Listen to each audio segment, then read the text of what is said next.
Magandang araw po.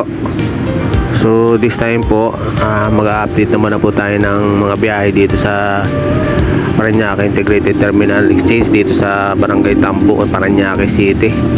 So medyo matagal-tagal na rin po kasi akong hindi nakapag-update ng mga biyahe dito kasi halos almost the same naman po yung mga ruta dito.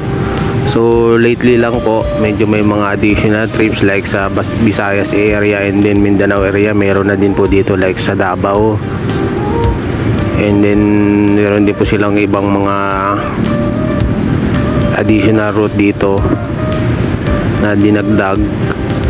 I mean mga linya ng bus na dinagdag dito sa PITX. So para hindi po mahaba yung video like before, ang gagawin ko na lang po is papakita ko yung mga ruta and then pakicheck na lang po yung mga destination nyo. So parang yung mga listahan po, so i-scroll ko na lang siya para mas malinaw at makita nyo. And then kung may mga katanungan kayo about sa schedule and then about sa fare, actually sa fare hindi ako masyado familiar, but try po nating sagutin kasi mayroon naman pong nilalabas na mga schedule yung mga respective companies na naka-assign dito. So like sa DLTV, so medyo open sila sa schedule nila and then sa fare nila. So hindi po tayo magkakaproblema doon. So yun lang po, paki-check na lang po yung updated schedule and then paki-like and subscribe na lang po yung channel ko for support po.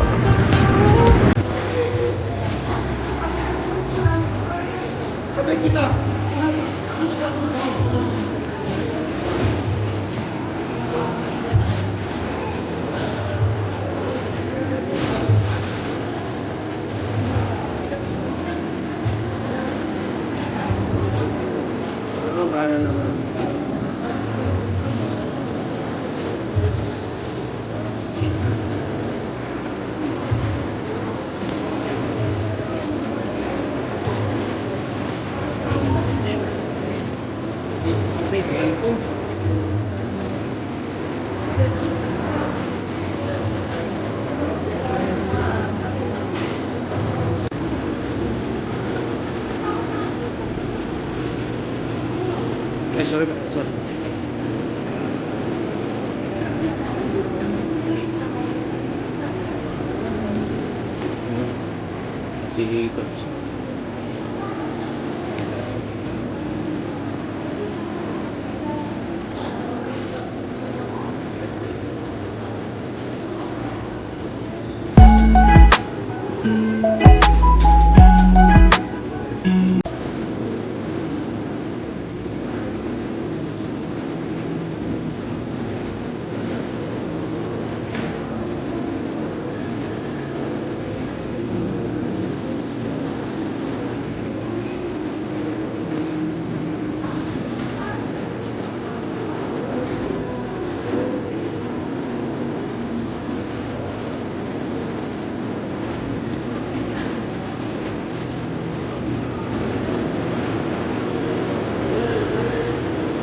Ay, sorry ba? Sorry.